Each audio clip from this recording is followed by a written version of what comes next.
This video is all about ankle stability and strength. So sitting up nice and tall, draw the flesh out from underneath their sit bones. You want to sit up really tall so you're not collapsed. You can always pop a cushion under your hips so that you have a little bit more elevation, especially if you're tight in your low back or hamstrings. So you're going to take your TheraBand or your resistance band, you're going to place it around the foot. Now you want to have it kind of a little bit on an angle because it quite often will slide off the toe. Quite often I have to adjust a few times. You don't want it to snap back and hit you in the face or too low.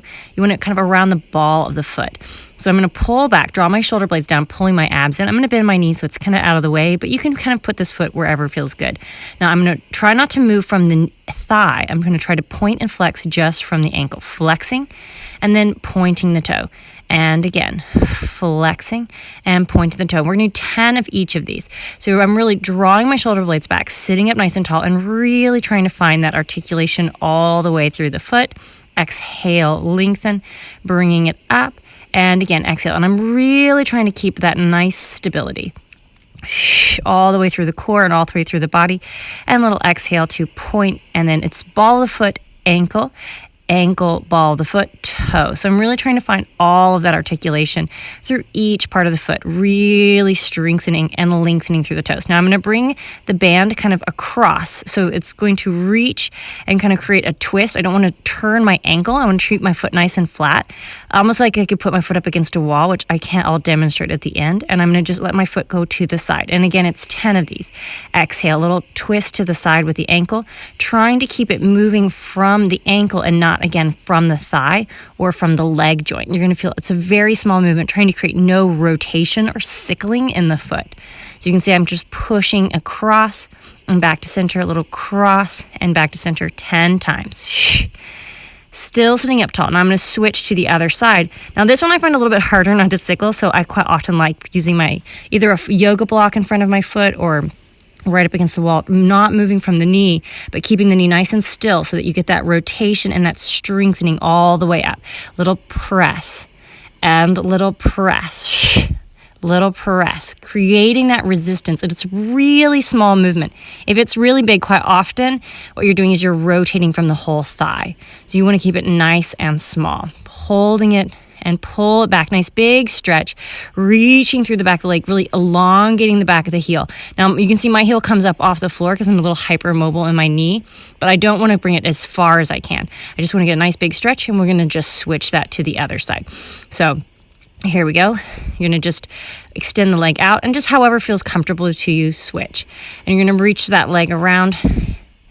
And again, I kind of put it slightly on the angle, not too low, not too high, so I don't want it to snap back on me, just so that it's nice and wrapped. And I kind of put it on an angle so that it's less likely to slide off my foot. Again, I can keep my leg long, I can keep it back, but I want to sit up tall. You can keep your feet kind of however feels good. Again, rounding is a no-go, or arching. You want to pull the abs in, pulling the knee in if you'd like, or whatever kind of feels comfortable for you. As you're going to go into the point and flex for 10. And again, so I'm really trying to work through the whole articulation of the foot. So I'm really trying to find that gorgeous strength and mobilization of the ankle joint. Now, as you can see, I ball the foot, heel, ankle, ankle, ball the foot, toes. So as much articulation as I can find, as I find that beautiful long reach through the legs. Still sitting tall, still drawing the core up, beautiful long neck. So I'm not compressing in any part of the spine. I often feel a little bit like I'm pulling the navel to the spine without kind of rounding through the low back, as I find that nice strength upwards with the torso as I create those nice articulative strength in the feet. And again, it's 10 of each. So now again, I'm going to bring the leg, kind of keeping it long. I'm going to bring the TheraBand across, or the resistance band across. Again, keeping this nice and flat so the toes don't roll and the ankle doesn't get kind of like twisted. You want to keep it nice and flat. Keeping the heel on the floor, just pressing from the toes, spreading those toes out, feeling that spread and that lengthening and that kind of like almost like the foot is getting longer and less compressed with each rotation. Now I'll show this again later with my foot up against a wall. So you can see if you tend to have rotation, this is a nice way of doing it. So see how right there, I just really rotate it. I want to really keep it nice and flat. My arms out to the side, and I want to keep the knee nice and stable. And without twisting the ankle, I bring the toes across. Like I'm like a little windshield wiper. Like my toes are a little windshield wiper, a little swiping of the foot, swiping of the foot, keeping it really small, keeping it really controlled. And again, it's not big, it's really small, and it's a really good exercise to strengthen and create stability in the ankle joint, as well as a little bit of tactile feedback. It's a good one for your balance. It's a good one to do before or after you run or play golf or any kind of sport where you have a lot of kind of movement in the ankle. You can see I'm giving myself, again, a nice big stretch, in that nice elongation to the back of the heel. Now, again, your heel doesn't necessarily have to come off the floor. It can stay down. It just depends on your mobilization in the knee. So for me, you can see I'm pushing it kind of a little bit further, but I don't necessarily encourage anyone to like push into your hyperextension. But that should be it. Well done. Now, I'm going to show you it here up against the wall. So I've taken it here. So you wouldn't do the point and flex one here, but you can really you can do it here. So you can see my heel's here, and I'm going to try to avoid any of that kind of rotation. So you can see that the foot doesn't touch the wall. It keeps that nice and twisted. This is what we don't want. So don't twist it.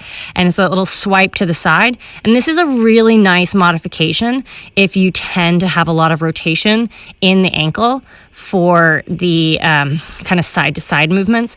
So I definitely recommend keeping it nice and small, keeping that nice resistance. And again, it's 10 of each of the exercises on each foot.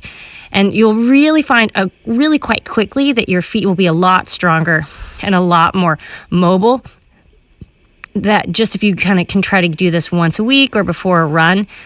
And I really like to do it up against the wall. So again, I have that tactile feedback if I'm twisting in the ankle and not creating like just that side-to-side movement. So I hope this helps. Try to do this anytime. And if you have any questions, please always feel free to reach out to me at helenawellness.com.